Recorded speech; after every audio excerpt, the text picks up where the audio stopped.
Okay, before I get into it, the reason why I'm gonna tell you a little bit about this movie, White Man Can't Jump.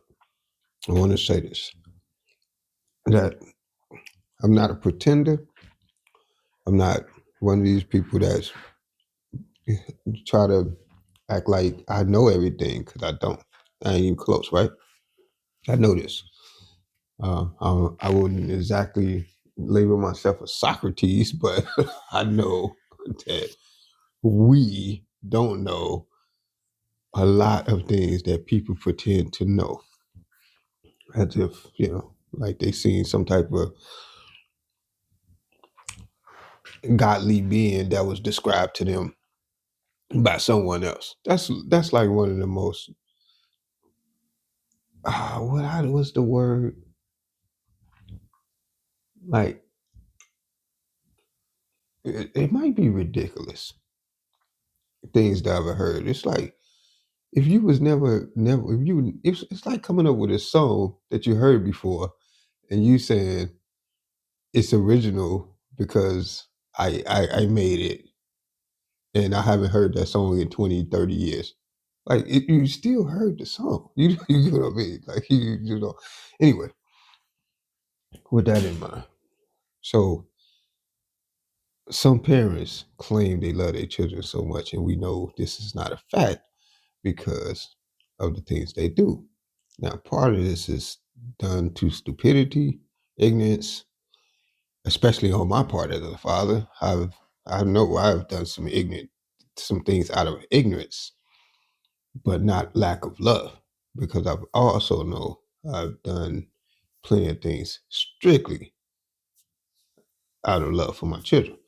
So I'm not trying to take anything away from other parents, but I'm just saying there is a line. There is a line. So this particular example of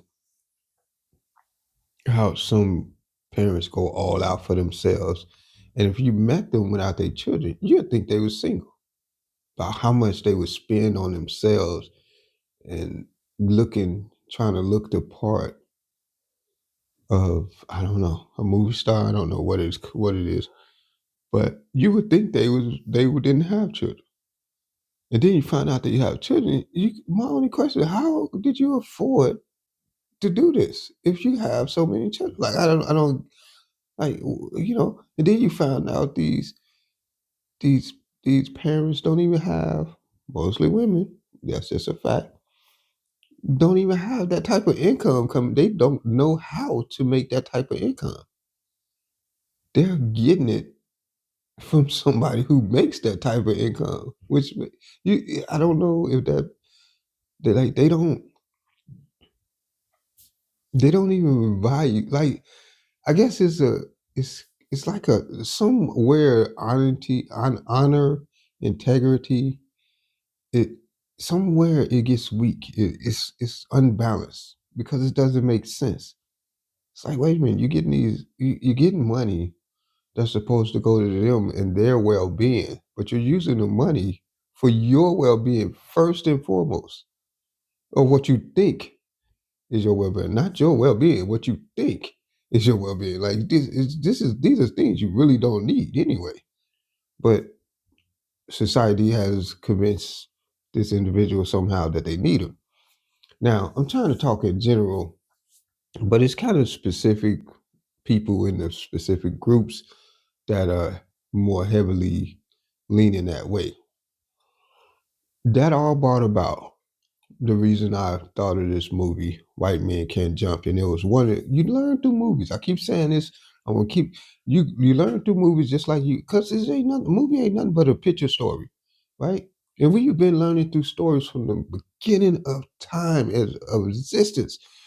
This is why the Bible is so popular. This is why the Quran is so popular. These are why all these books are so popular. Book of Eli, all these books or versions of they so popular because people learn through stories. Now, some people take it a little further than others by believing the stories to be true when it's, the evidence is there a lot of times that no, the story is not true to the word. It might have some truth in it, of course, but not, verbatim. Not down to the exact. So this was one of the first realizations of me checking myself in my life, and I hope it helps other people. I seen a movie called the movie called White Men Can't Jump. And this mind you, you're adults around you, like it takes a village to raise a child. So the village in their way was thinking they was teaching me this too. I can remember some kind of spotty remember some references, but this is when I got it, right? I watched a White Man Can't Jump. And it was this one part where they was going back and forth. Wesley Snipes played this guy, I forget his name, and Woody Harrelson played he was the supposed so-called black man, and then the so-called white man, which I call darker skin and lighter skin. So the darker skin, they going back and forth, playing the dozens, as some people call it, busting on each other, as we call it. Um, some people call it cracking on each other. Um, but they busting on each other like, yo, you, if you wouldn't be such of a gambler and be losing out on your whatever. Now you have to go back for the Zach. I'm just vaguely like, this is not, like I said, this is not verbatim. I can't remember exact words they said, but basically what he said is while they're going back and forth, he's telling him his issues, and then Woody did one of the most clever things you could ever do is ask a question instead of attacking them. He just and maybe um Wesley Snipes asked him a question too, but I just can't remember that part. But I remember this question, and he said, "Oh yeah, I think his name was Sidney. Matter of fact, in the movie, he said, well, "Oh yeah, yeah. Well, how many how many dinners did that gold chain set your family back?" You know, now that might not sound like it was real impactful, but to a young man who buying stupid things with his money at this time, who getting money kind of fast at this time, was like, whoa, reality check. Like I got a little brother that I could be helping out. I could, I don't even have a house, my own place at this time, but I got Jordans on my feet, Jordan suit. I got a auntie I could be helping her. That was the reality check for me. I was like, it just bam, like I'm like, oh man, that's what people trying to tell me. They never said it where I could get it like that moment in that movie. Cause then I got it. It just clicked. Sometimes you don't know where it's gonna come from. And you need to hear that part of the story that clicks. And this was the time for me. Maybe it was time for a lot of other people my age. I don't know, but that clicked. And don't get me wrong, it was still a roller coaster in life because peer pressure, propaganda, um, guerrilla warfare, all that is playing on your psychology. These mind games is like minefields. So you on that roller coaster, even though you trying to get off. You just don't want to jump off when you're at the top and fall all the way to the bottom. So you try to ride it till you get to the low and then jump off. Whatever type of deals. So yeah, that one little. That's why I never forget this movie because of that one little line right there. I mean, there was some other good parts in the movie, but I'm saying that was the best part of the whole movie for me. And I know it's weird because I come with these little bitty parts of a movie, and we're like, "That's what you remember? Like that's the best." And I'm like, "Yes, this. If it wasn't for this one little piece, I probably wouldn't remember this movie like I remember it." But how many? Because it just took me back. He said, "How many did that set your family? Because he was supposed to be out here doing it for his family. But you like, oh yeah, you out there showboating and looking all good, you know, like, but you got a gold chain around your neck. Like, why you need that? You know, you don't need it, do you? But you got it. You paid for it. You could have put that to the rent. You could have put that to an investment. You could have put that to a retirement. You know, some child fund or whatever. You could have did something else with that money type deal. You know, and mind you, gold was way cheaper back then too. Don't get me wrong. Like, it was way cheaper, but it was the impact of that. If I knew more at that moment, I would have started investing. I didn't know how to invest at that time.